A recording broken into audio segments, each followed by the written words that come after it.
Hello, everyone, and welcome to today's SANS webcast. Reclaim your freedom to safely access the web, sponsored by Fortinet. My name is Carol Auth of the SANS Institute, and I will be moderating today's webcast. Today's featured speakers are John Pescatori, SANS Director of Emerging Security Trends, Shalini Sundaram, Manager, Product Marketing at Fortinet, and Kevin Gallagher, Technical Marketing Engineer at Fortinet. If during the webcast you have any questions for our presenters, please enter them into the questions window located on the GoToWebinar interface at any time. Please note that this webcast is being recorded, and a copy of the slides and recording of this webcast will be available for viewing later today and can be found on the SANS registration page. And with that, I'd like to hand the webcast over to John. Okay, thanks, Carol, and welcome everyone. I'm John Pescatori with SANS. Hope everybody's doing well. We've only almost made it to summertime here. I'm on the east coast of the US, and I hope you're not anywhere where lava's raining down or sinkholes are coming up from below you. All these crazy incidents have largely driven cybersecurity from the front pages to the back pages, but the attacks have continued. So I think it's a good time to talk about what security programs can do to make sure their users have security controls in place so they can safely use the web and not compromise the business, and in fact can help the business do business. So let me give you an idea of what we're going to go through here, and I'll sort of take the first 10-15 minutes or so and set the stage. Part of what I do at SANS is keep up with all the latest threat and attack reports, and I'll give you some of the latest data on that and a little drill down into the importance of web security in particular. Then I'm going to turn it over to Shalini Sundaram from Fortinet, and she'll give you some drill down, and then I think Kevin Gallagher will go through a demo of some capabilities. We will save plenty of time at the end for your questions, but ask as we go along. Any questions that pop up, ask them using the screen on the toolbar on the right-hand side of your screen. If I can see them in time, I'll try to get them as we go along, particularly during the demo. If not, we'll leave plenty of time at the end to get to your questions. If you are watching a recorded version of this webinar, at the end I'll give you an email address where you can send your questions in and we'll get you answers after the webinar is over. Okay, with that, let's get started. As I mentioned, I'm here in the East Coast, and we've actually had some fairly high visibility breaches and other incidents. If you're familiar with the Under Armour MyFitnessPal one, which I think counts as about the 4th largest ever. Under Armour's a local company here, and I think just yesterday we had another large breach announced by a local healthcare company, LifeBridge Health. The most recent threat data I looked at was the data that comes out of the yearly Verizon data breach investigation report. This is a little bit unique. It's all based on the actual investigations their consulting teams and their partners teams do of breaches. So it's not just sort of counting things by press reports or looking at threats versus successful breaches. It's from successful breaches. And I think there's some interesting data that comes out. So first off, if you just were sort of watching the news, you'd think pretty much all the hacking out there is done by the Russians or the Chinese governments.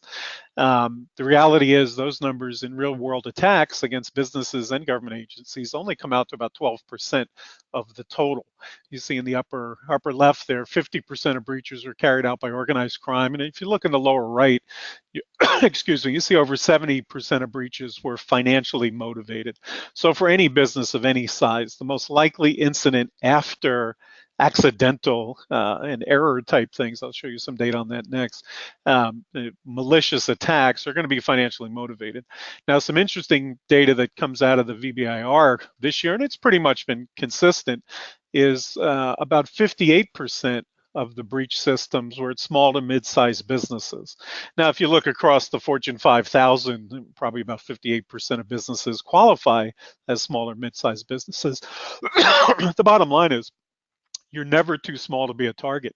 The attackers are going after credentials of users because it gets them to other information, whether it's something like credit card or financial records, or simply healthcare records of patients, or healthcare and employment records of employees. Any of that data can be used for new account fraud and other forms of identity theft, and they can quickly turn that information over into cash. So one key message for small to mid-sized businesses is just because you're small doesn't mean you're flying under the radar. I think that's key.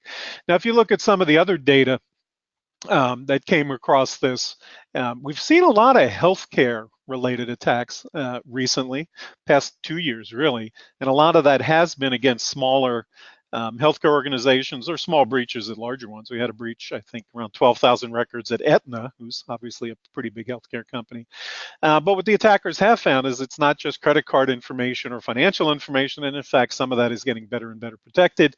But medical systems and healthcare providers and that whole industry is very diverse, and the information's everywhere, and is often the lowest hanging fruit, and often those medical records fetch equal amount, if not more, than even high value or high credit limit accounts and credit card numbers do on the web. So bottom line, small business, and if you're in healthcare in particular, it's definitely something to look out for. Now, the Verizon breach report, investigation report, also had some other data I'll show you in a bit. But one thing I want to point out is one thing I do at SANS is work with the CISOs at lots of the companies that use SANS for training. And each year we sort of put together a CISO hot topic list. Last year and the year before that, it was briefing the board was number one. Number two is typically hiring, and you see on the left side of your screen there that that's still biggest problem facing CISOs is filling out the security team, getting the skills and the headcount right.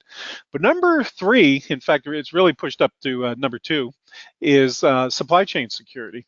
And there's a lot of reasons for that. The attackers have figured out that often the easiest way to get to the big companies is to go through the supply chain.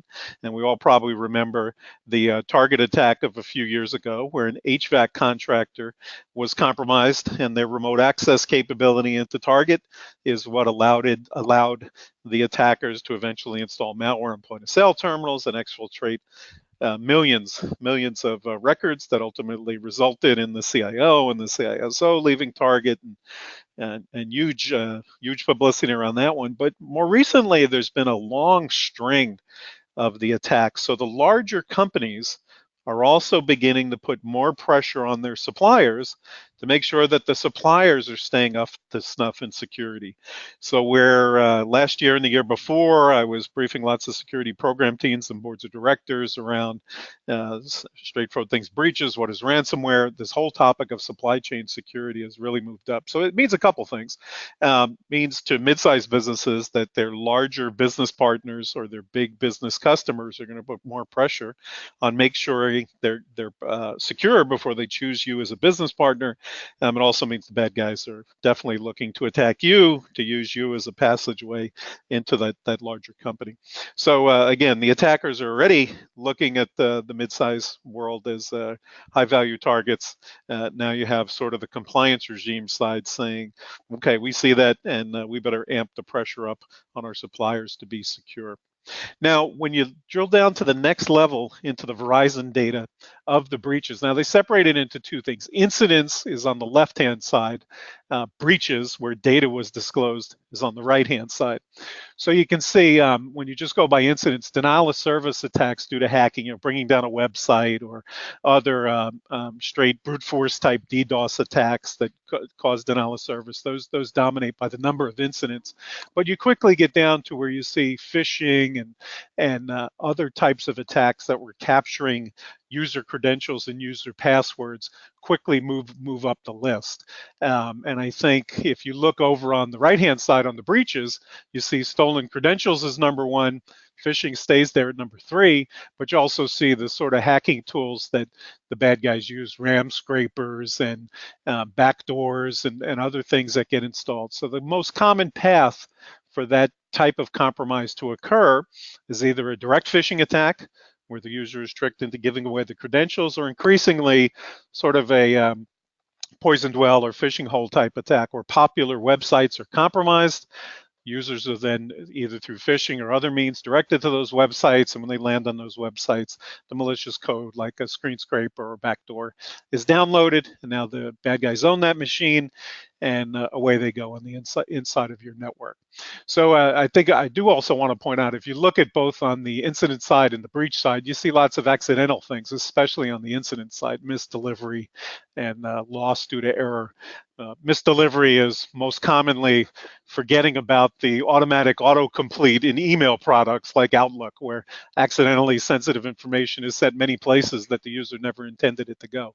But very, key takeaway point is phishing, users using the web, users going to what are legitimate sites but have been compromised by bad guys, and certainly being tricked into going to phony FedExes and sites and the like, are still the dominant form in which user credentials are obtained or malware is introduced onto your user PC on the inside of the network.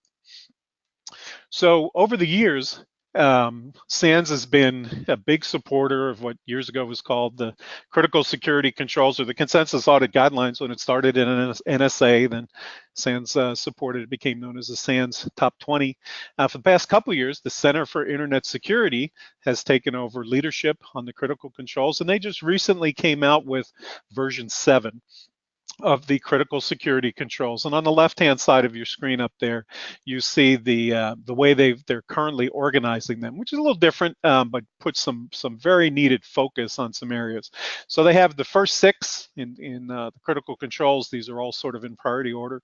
The first 6 are basic security hygiene, knowing what you're trying to protect, what hardware and software is on your network, making sure it's not vulnerable, and being able to guard against privilege misuse and the like. Then next level of that is foundational controls, that without these, a business could not safely use the internet or computer systems. You got to do the basic things first, then you can layer on the foundational. And you see the top one there, number 7, is web and email security. When you move over to organizational, these tend to be the sort of process things that aren't direct controls, but things like incident response and pen testing and training and so on. So this is the new organization of the critical security controls. It just came out in version 7. And on the right-hand side, I pulled up the little bit of the drill down at the top level of foundational control 7, web and email security. And you can see at the beginning there's several. Make sure your users are only using supporting browsers and so on. But if you move down, you see the simple things like making sure you have up-to-date knowledge of malicious URLs and you're keeping users away, and that you're logging all the requests, and that you have other ways of determining dangerous actions may be happening to a user who's visited a site that maybe the site hasn't already been blacklisted and the like. And there's more drill down in the critical controls website. We'll give you the URL at the end so you can get the detailed information and download your copy of the critical controls and all the supporting information. So with that, I wanted to sort of lay the groundwork. Latest data is showing financially motivated attacks are really what's driving the majority of damage. There's a lot of political damage when governments attack governments, from a financial damage to the average company. Financially motivated attackers are hard at work. Doesn't matter what size your business is, you're not small enough to fly under the radar. But the real one thing the Verizon report doesn't show anymore that it used to map to, by doing these basic and foundational controls you see on your screen from the critical security controls, you can eliminate over 90% of those attacks just through the basic and foundational controls. And often, if you can take 1 or 2 extra steps, you're not going to be the company that makes the news. You will not be on those breach lists if you can do these simple, straightforward things. So with that, let me turn it over to Shalini from Fortinet, and we'll get some drill down, and they can lead into the demo. Over to you, Shalini. Thanks, John. Hold on.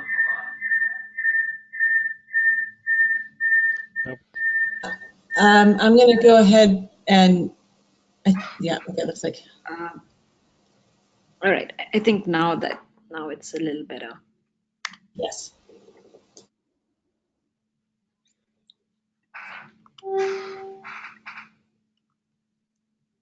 All right. Sorry about the technical difficulty, but just a little bit about Fortinet.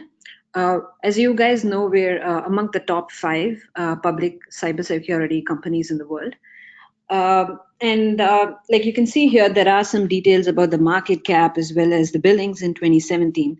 But what is really interesting to us in terms of cybersecurity is if you see the number of customers that we have about 340,000 customers, as well as if you look at the appliance, the percentage of appliances that have been shipped worldwide, we have about 30%, right?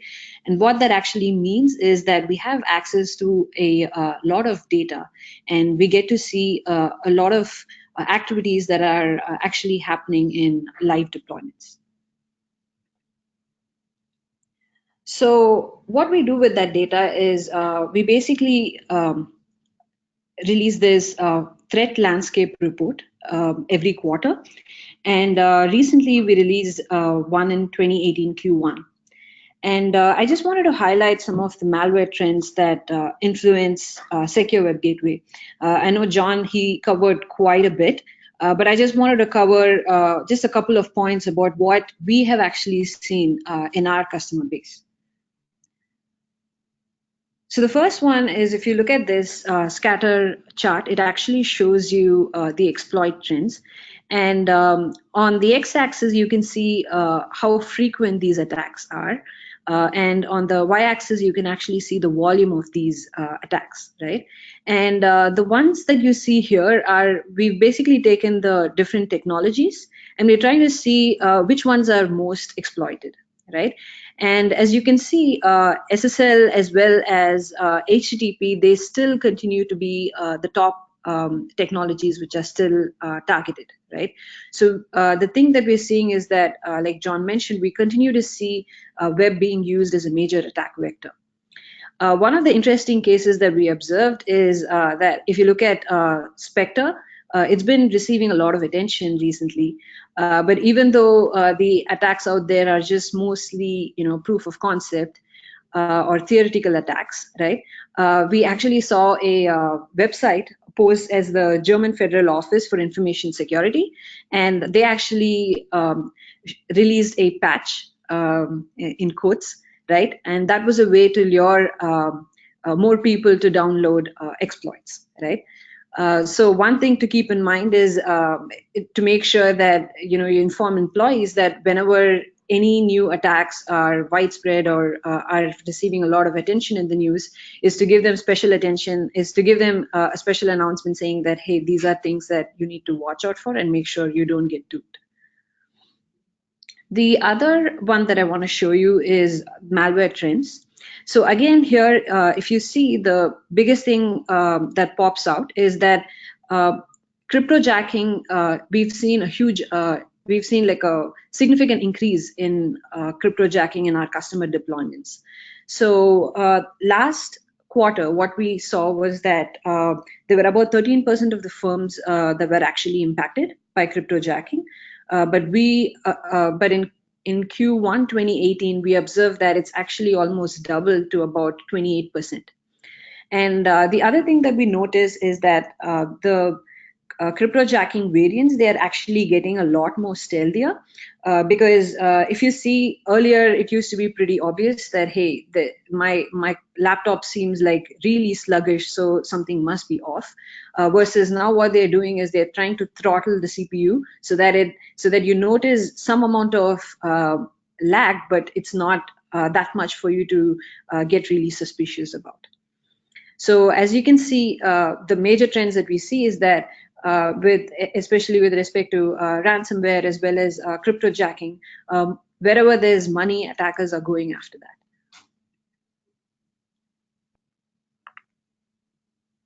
All right. So so considering all that, right? Like, I think we've established the fact that web is continuing to be used as a major attack vector, and we are seeing a lot of threats. So how does that really affect enterprises?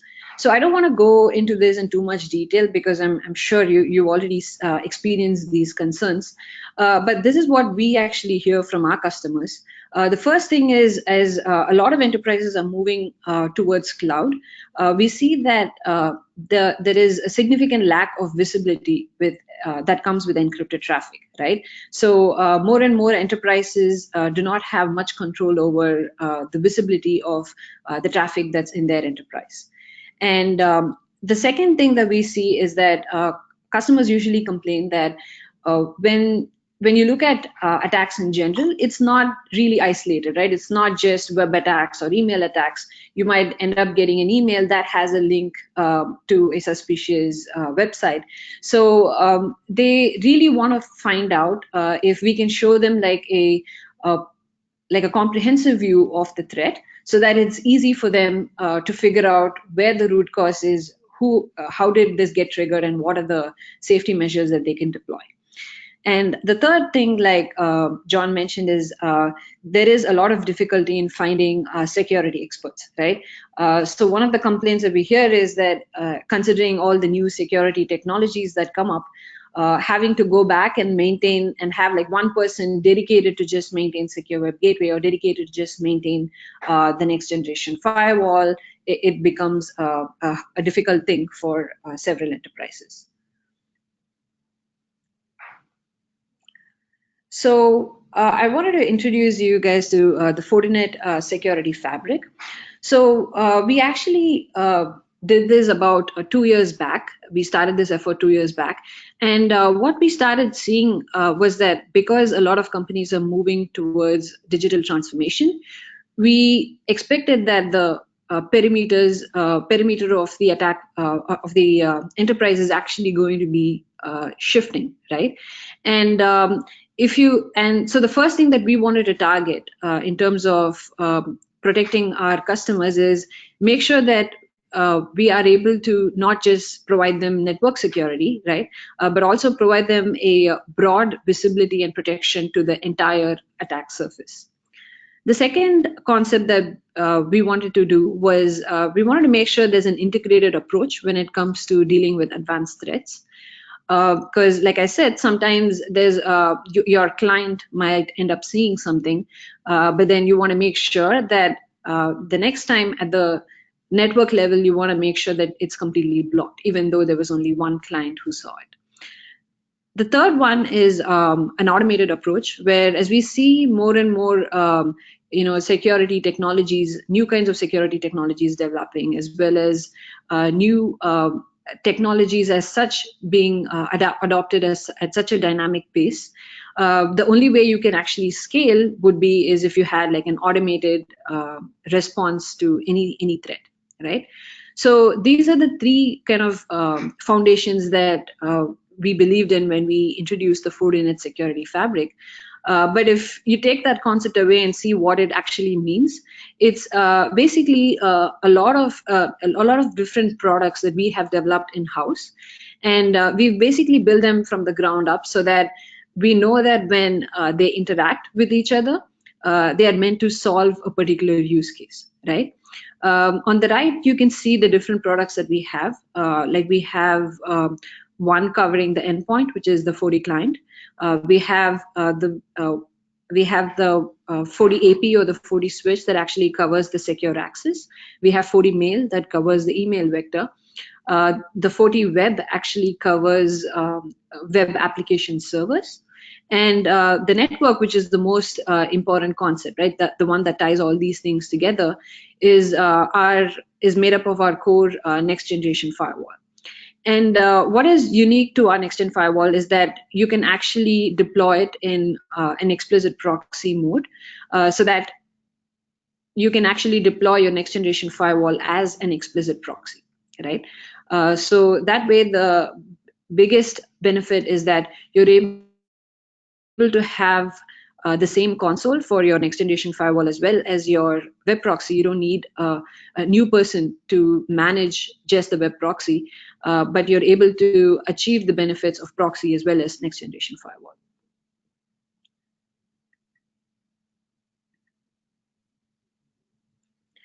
So I just wanted to cover some key secure web gateway use cases that we can do, and how we're able to implement that in Fortinet.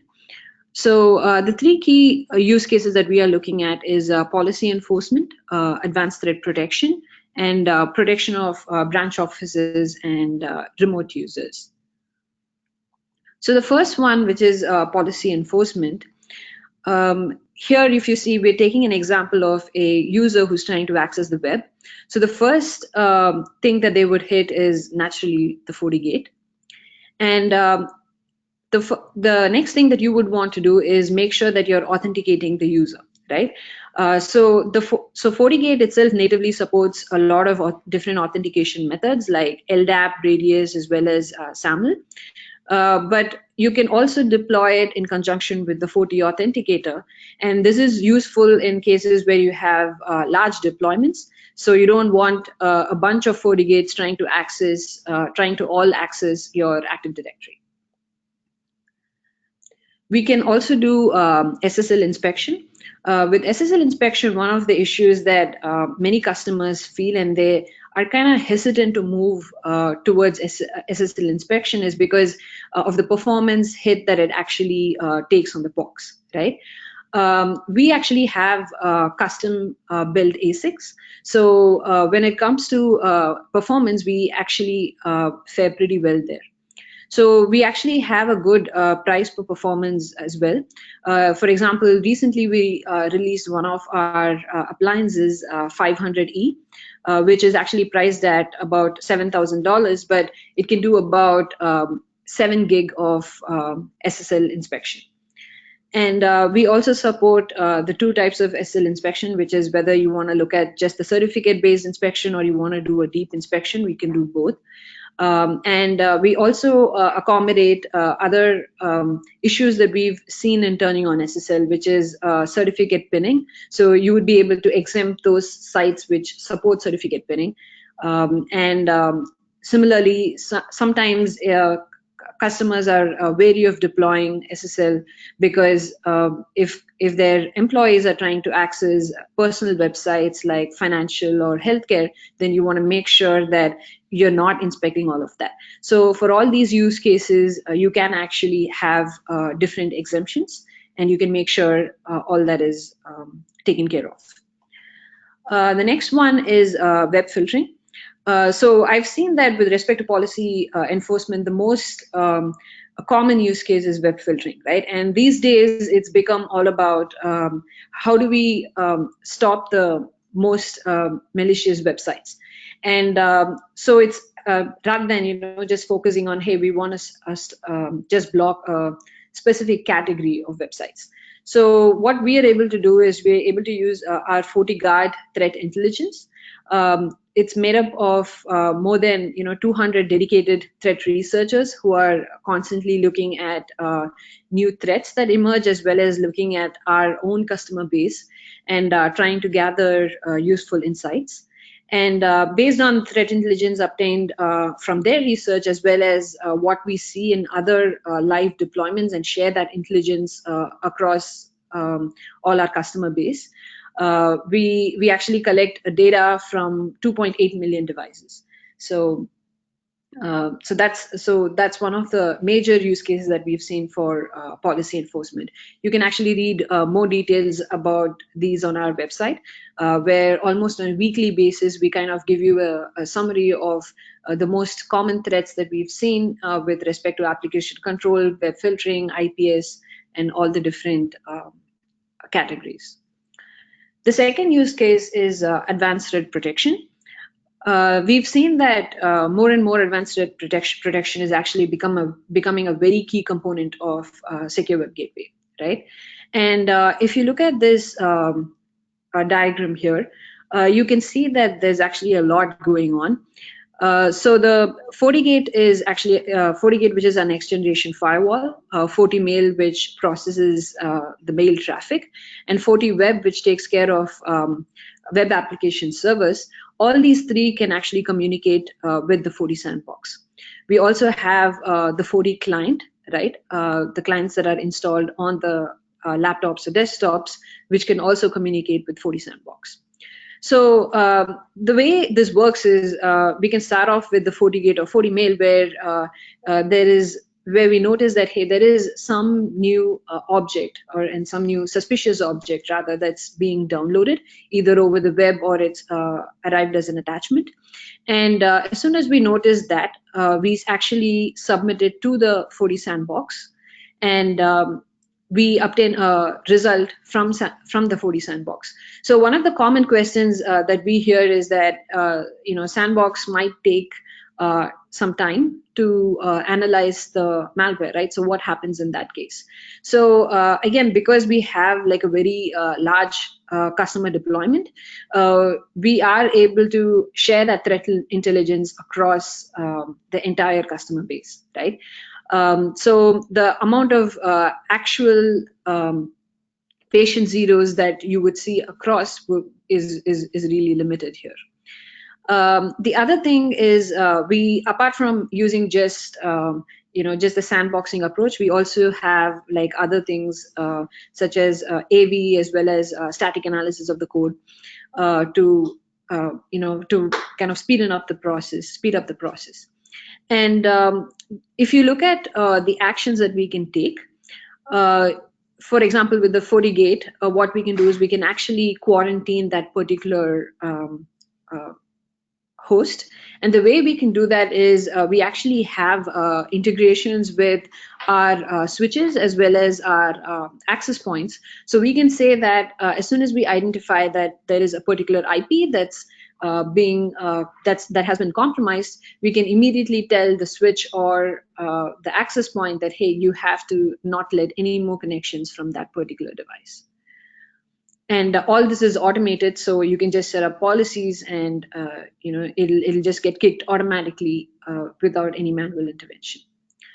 And if you look at the 40 client, what you can do here is if you look at things like either encrypted malware, where it's all encrypted over the network, but they have like a key at the client, and they're able to decrypt that and then execute the malware, that would not be seen by the network or by even in mail. But at the client level, if we notice that, hey, there is something suspicious, we can submit that to the 40 sandbox as well for analysis. And based on the analysis results, you can quarantine the client as well. So other things which are important to note here is we actually participated in the NSS breach detection test. And if you look at the 40 Sandbox Cloud, it has the fastest time to detect at 4.1 minutes. And for the last 3 years, we've actually got a good recommended rating from NSS Labs. We've had 99% security effectiveness.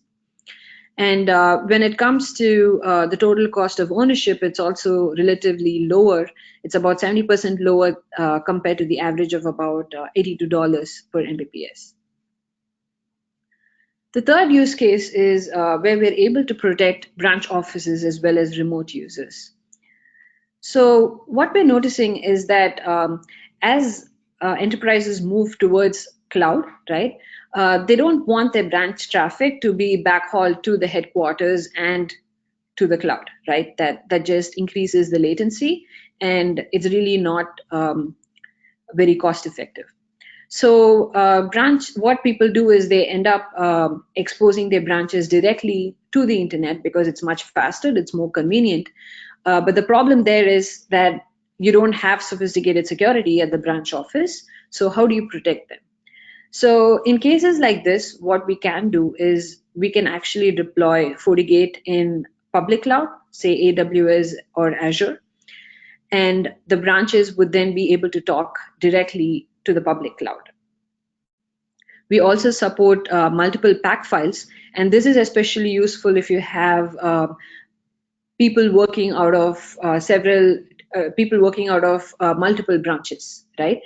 So if you have someone who works often from the San Jose branch as well as the San Francisco branch, then you can push different pack files to that same employee. And the third one is enforcing Office 365 tenant restrictions. So this one is actually a pretty interesting case.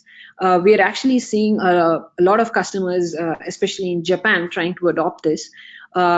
the interesting thing here is that if you look at Office 365, they usually tell you, they recommend you not to use a proxy for Office 365. And the main reason for that is it's not just increasing the latency, but Office 365 actually opens a lot of persistent connections. So most of the legacy proxy vendors are not kind of able to handle this, and they run into issues, right? But customers still feel that, hey, despite despite Microsoft's warnings, they still feel that it's important to make sure that you authenticate the person who is trying to access your Office 365 resource, right? For example, what we can do here is when we act as a proxy, we can actually add something called a tenant name, right? So this would be extremely helpful in cases where there are employees who are trying to access an Office 365 resource, and that Office 365 resource is actually not allowed to be used by contractors, right? So in that case, if a contractor is trying to access that resource, you would not find that tenant, and Office 365 would then assume that, hey, this person is not privileged to access that resource and deny it. The other use case that we've seen is people still want to deploy SSL inspection because you want to make sure that if you have, for example, voice applications like Skype or something that's turned on, you want to make sure that people are not misusing it, or people are not, passing on this information, passing on any confidential information outside their enterprise, right? So you can look for details such as, hey, when somebody places a call to Skype, are they making a Skype call to someone else in the same enterprise, right? So these are all very interesting use cases that we can actually do with Office 365. And most important of all, we definitely need centralized management, right? Because if you have a lot of different branch locations, and if you have to manage all of them, then it becomes extremely difficult. So one of our biggest customers actually has about 13,000 different branch office locations, and we are able to manage all of them from a centralized location very effectively. The other thing that people are looking at is how do we support remote users, right? So remote users, you have to be able to support them at their endpoint. So the most important thing is even though you have all these tools in place, it shouldn't be easy for the employee to just turn it off because it happens to be an inconvenience, right? So the thing that you can do from the FortiNet client is you can actually enforce security posture checks on the endpoint itself. So you can basically use a multiple of these security techniques like FortiNet Sandbox, like analysis with Sandbox. You can enable antivirus, you can enable web filtering policies, as well as application firewall policies. So you can always ensure that any employee out there has all these things enabled, or he would not have access, right? You can actually block them. So if you look at, so I've just kind of shown you like a screenshot of our FortiNet client. So this is how it would look for an employee. So you would have antivirus, web filter, as well as vulnerability scan, and all these things can be done without them having to connect to VPN, because that's the that's the problem that many employees face when it comes to security, right? You don't want to have to connect back to the VPN. So these are all the three different use cases that we can actually do. And so I just wanted to give you a quick overview of what we are actually seeing from our customer base and what seems to be most important to them. Now, Kevin is actually going to show you a really cool demo about how you can actually do all of these things. All right, thank you very much. Let me see if I can get my browser up here. All right. All right, this demo is going to show authentication, web filtering, anti-malware protection, SSL inspection, and app control for 2 different users in an explicit proxy deployment. These users are in different AD groups and will have policies assigned to them. Nancy's in marketing and has less restrictions, including the ability to post to Facebook. Bill is in facilities and has more restrictions. He is not permitted to post to Facebook, and bandwidth-consuming categories are set to block. I will try and do this as quickly as possible because we are running out of time and want to leave some space for Q&A. So let's just take a look at one of these clients I have set up here. You'll notice that it's configured to use an explicit proxy. Both Internet Explorer and Google Chrome share the proxy settings, while Firefox actually has its own different settings. So let's go ahead and access the internet here.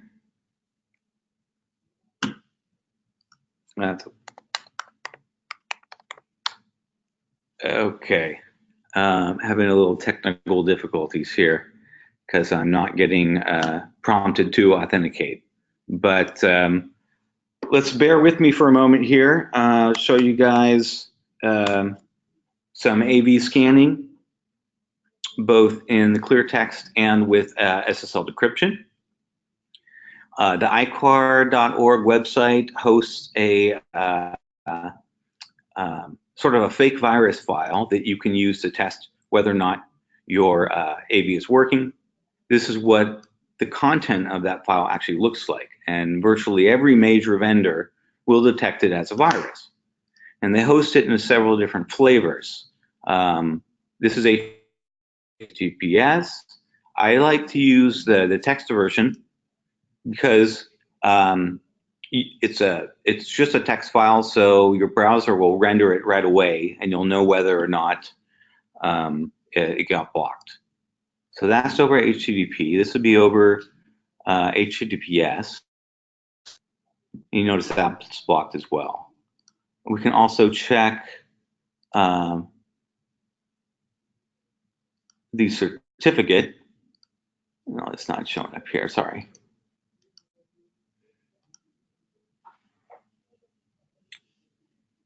All right. Might be wondering how this is configured. Let me show you the explicit proxy settings. If you go here to network and explicit proxy, you can enable it here, specify the different listen on, the TCP ports to accept connections on, whether you're doing allowing HTTPS over HTTP as well as FTP. There's some settings here for the proxy auto config file, the PAC file, and other explicit proxy settings you can configure here. Now, if we go look at the authentication settings, you can go to user and device, and then LDAP servers.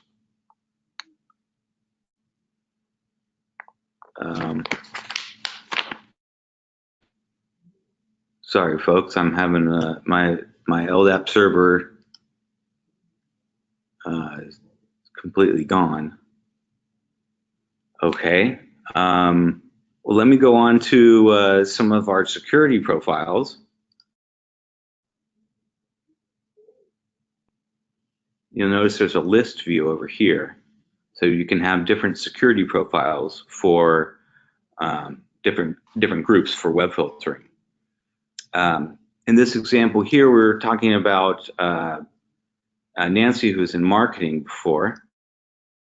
If we look at the profile that's set up here, we've got some local categories that are set to always allow and always deny.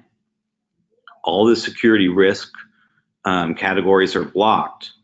And unrated sites, those are actually set to trigger a warning. So in our database, we can warn the user that it might be risky to visit that site. And also you can see the safe search option here is turned off. We do have a category over, as well as a static URL filter that you can use to specify kind of exceptions to the blocking.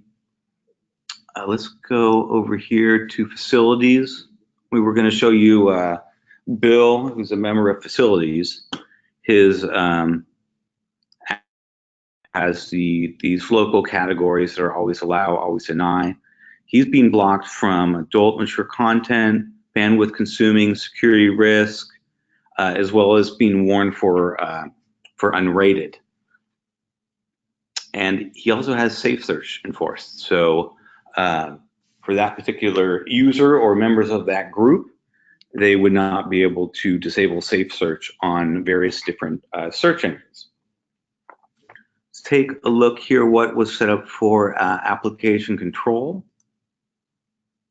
The default is just a monitor, also a block high risk option that just blocks some of the riskier web applications. But what we had set up here was basically a Facebook restriction that would allow you to go to Facebook and do virtually anything on Facebook except.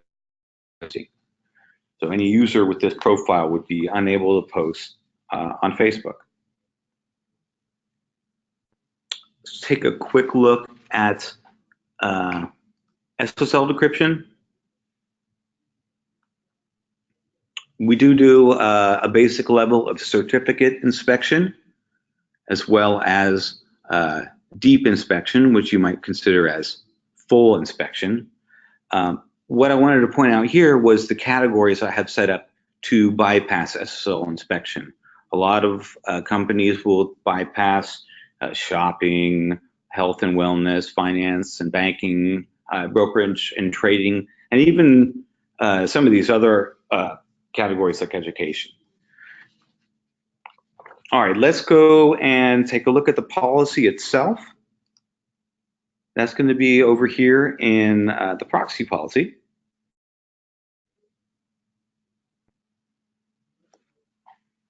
Okay, so we have a rule set up here for, this would be for marketing. We can see that's the marketing web filter profile, and you can edit that from here if you need to.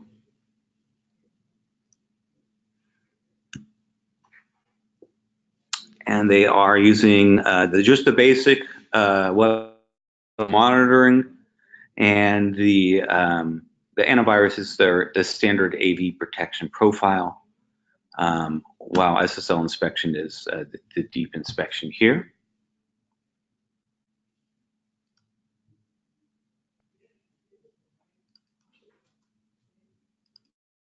Be set up for facilities.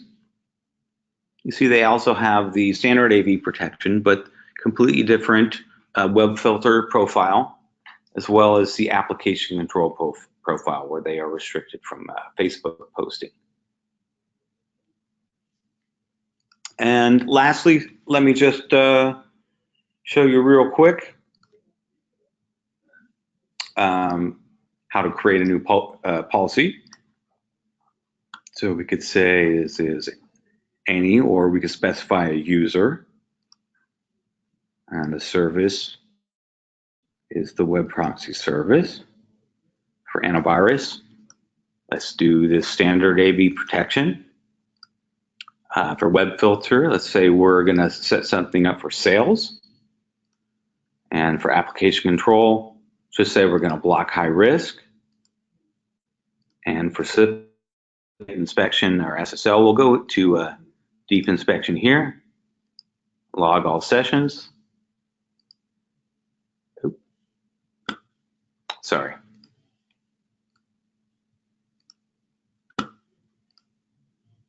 Anyways, you get the idea there. So let's go ahead and open it up for a Q&A. I'll bring the I'll bring the slides back up. Okay, this is John Pescatori back. We did get a number of questions here. Let me start. There's a couple related ones. Build that out. Okay. Give me 1 second here.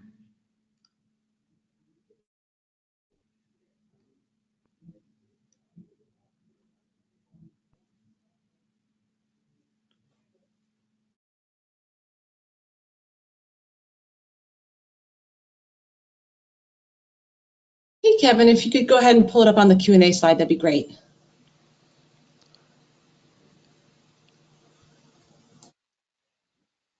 Yeah, Kevin, this is John Pescatori. Can you hear me?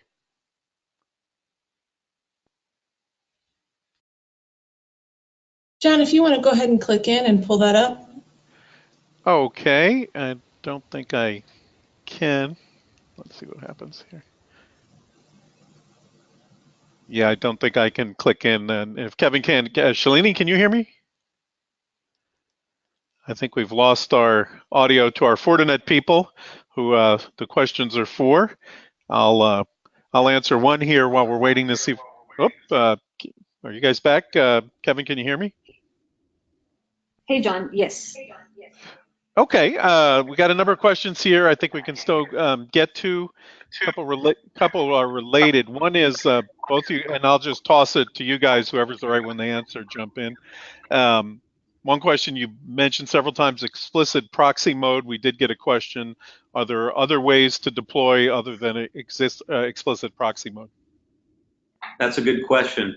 You can deploy the FortiGate inline like you would typically do with a firewall, and support WCCP, which is a Cisco protocol that could be used on virtually any router or switch, Cisco style, that can be configured to redirect certain TCP ports to us.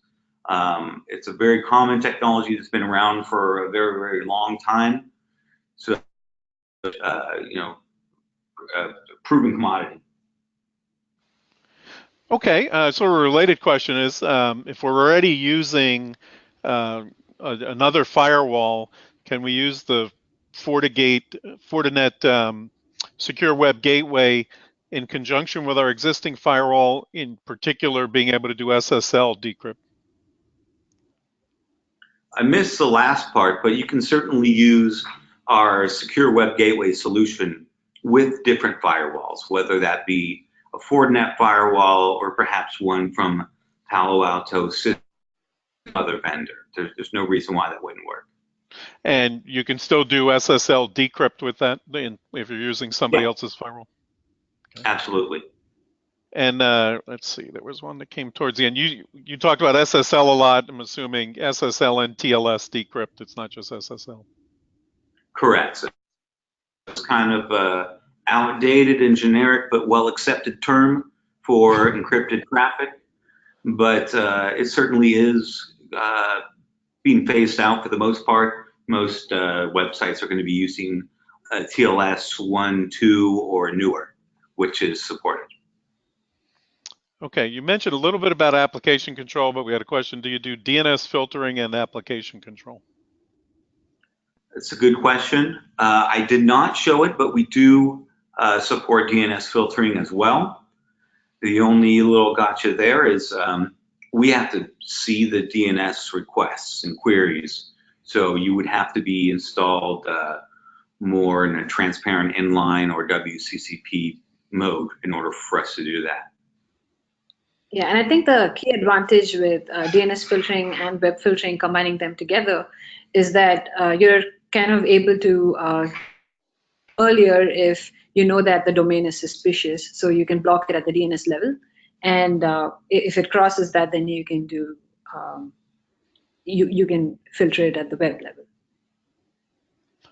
Okay, we had a two-part question here about the sandbox capabilities. Since sandbox has been around for a while, attackers are doing a lot of evasion techniques against sandboxes. What do you do against those? And if I am using the sandbox, does the solution still communicate out to the cloud for additional analysis?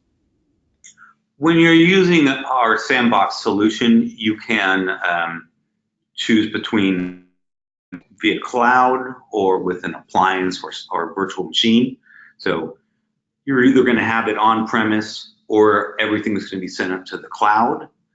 Our sandbox solution is, it's a game of cat and mouse with the bad guys trying to keep up with their new techniques and add new releases so that we can support blocking new evasion techniques and things like that.